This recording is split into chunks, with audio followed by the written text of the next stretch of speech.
Welcome to our case study on how digital partner help an investment management firm streamline their marketing efforts with Salesforce account engagement, also known as Product.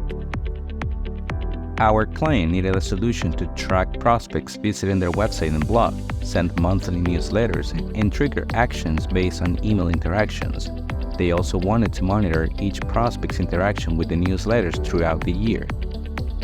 With account engagement, we implemented an engagement program to handle tracking. If a contact clicks a link in the newsletters, they're added to a monthly campaign, and their status is updated. A follow-up email is sent to discuss the topics further. If no interaction occurs after several months, the contact is flagged as inactive. We created Salesforce Analytics for Campaign with Campaign's members to track interactions. A dashboard was added to the landing page at the contact level, showing interactions with the monthly newsletters over the past year.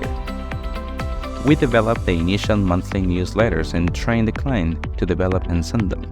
Using the predefined segmentation list, we created a template monthly newsletters campaign with statuses for sent and link clicked. An engagement program template with various decisions and action was also created, along with Salesforce Analytics to review their results. After implementation, the client could automate actions based on newsletters interactions, enhance their analytics to track overall success and specific contact interactions, and standardize the sending process to improve marketing operations. Are you interested in learning more about how we can help your business? Visit our website and contact us today. Digital Partner, the Salesforce Nearshore partner for North America.